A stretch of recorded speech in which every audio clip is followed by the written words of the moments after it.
PNB অর্থাৎ Punjab national bank বর্তমানে share বাজারে এই শেয়ারটি কিন্তু ব্যাপক আলোড়ন সৃষ্টি করেছে।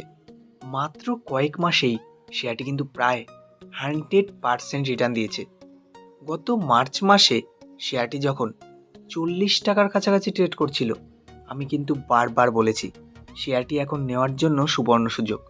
তো বন্ধুরা, বর্তমানে এক একটি শেয়ারের দাম 77 টাকার কাছাকাছি। আগামী দিনে শর্ট টার্মের জন্য শেয়ারটির টার্গেট কেমন হতে পারে এবং লং টার্মে শেয়ারটি কতদূর যেতে পারে আজকের ভিডিওতে আলোচনা করব। তাই ভিডিওটি স্কিপ না করে অবশ্যই শেষ পর্যন্ত দেখুন।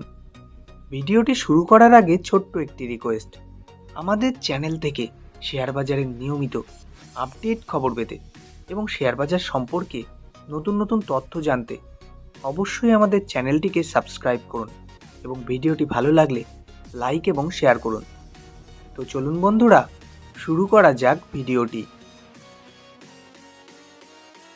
কোনো শেয়ার কেনার আগে অবশ্যই কিন্তু আমাদের সেই শেয়ারটির টেকনিক্যাল চার্ট এবং কোম্পানিটির ফান্ডামেন্টাল দিক খুব ভালোভাবে দেখে নেওয়া উচিত, যাতে আমাদের লসের সম্ভাবনাটা কম থাকে।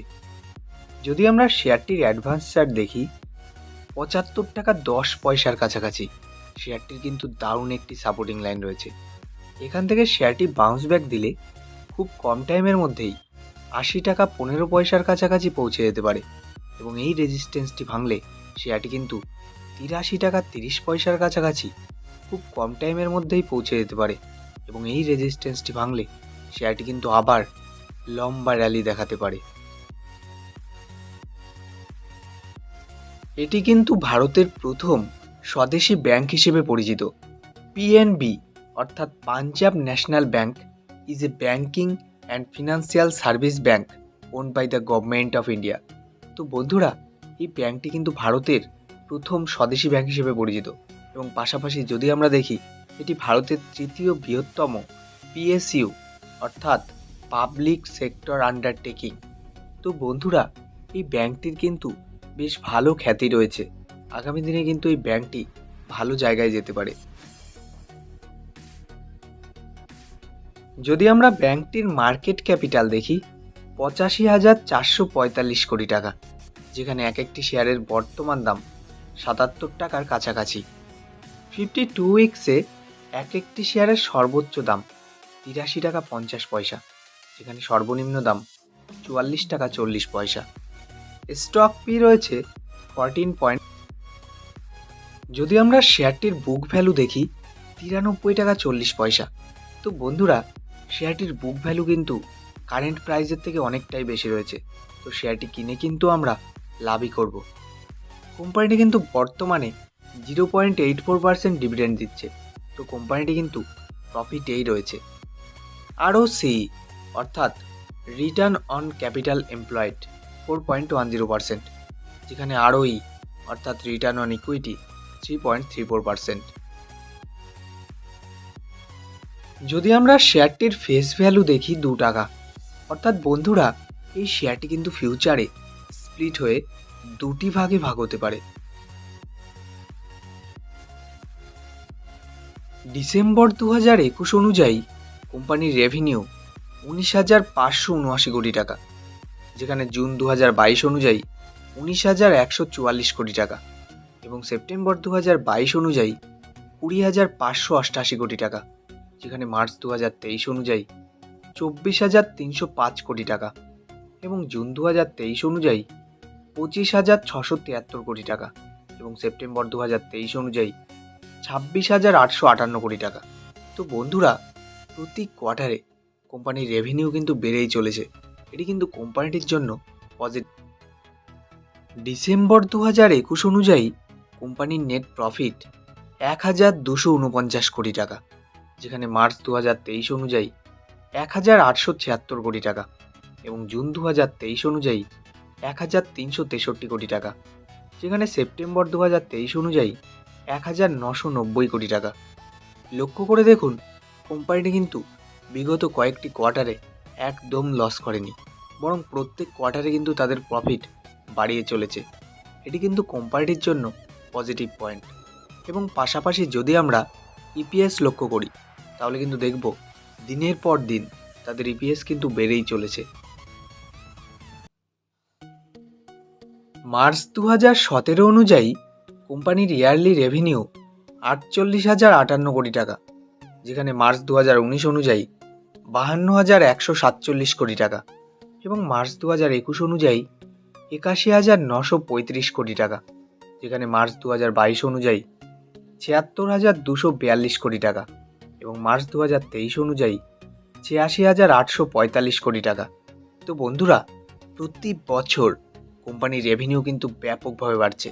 এটি কিন্তু কোম্পানিটির জন্য পজিটিভ।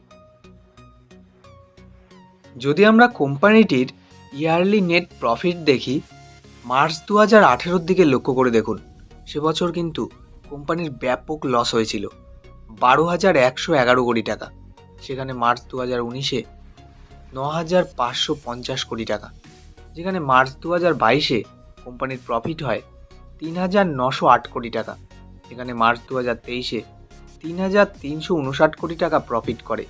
তো বন্ধুরা, লক্ষ্য করে দেখুন, বিগত কয়েক বছরে কোম্পানিটি কিন্তু আবার পজিটিভ দিকেই রান করছে। এটি কিন্তু কোম্পানিটির জন্য ব্যাপক নিউজ।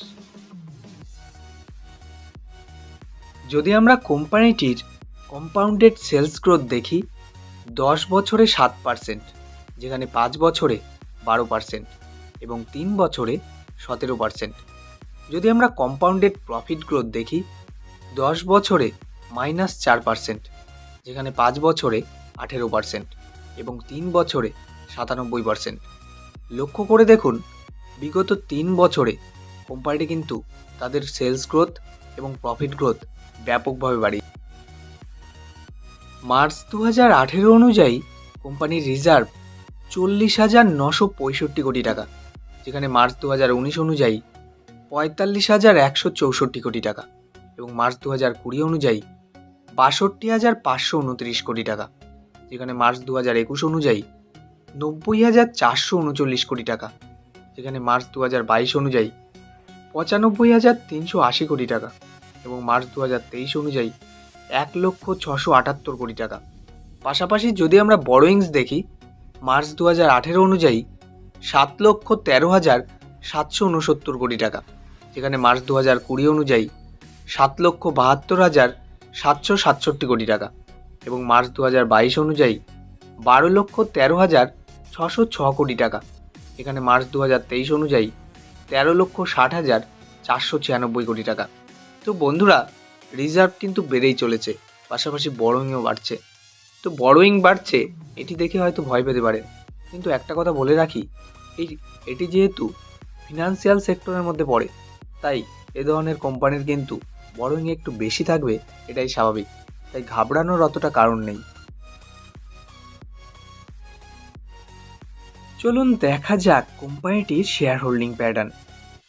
কোম্পানিটির শেয়ার প্রমোটারের কাছে আছে 73.15%, যেখানে এফআইয়ের কাছে 2.65% এবং ডিআইয়ের কাছে 13.80%। পাবলিকের কাছে কিন্তু এই শেয়ারটি আছে 10.41%। যদি আমরা এফআইয়ের স্টেক লক্ষ্য করি, তাহলে কিন্তু দেখব প্রত্যেক কোয়ার্টারে বেড়েই চলেছে। কোনো কোম্পানিতে যখন এফআইয়ের স্টেক বাড়ে, তখন কিন্তু বুঝতে হবে শেয়ারটির দামও বাড়বেই বাড়বে। কিন্তু বন্ধুরা, শেয়ার বাজার মানেই রিস্কি, তাই আমি বলবো আপনার পোর্টফোলিওতে যদি এই শেয়ারটি 15 থেকে 18,000 টাকা বিনিয়োগ করে রাখেন, তাহলে কিন্তু আগামী কয়েক বছরে আপনি হয়ে যেতে পারেন মাল্টিব্যাগার।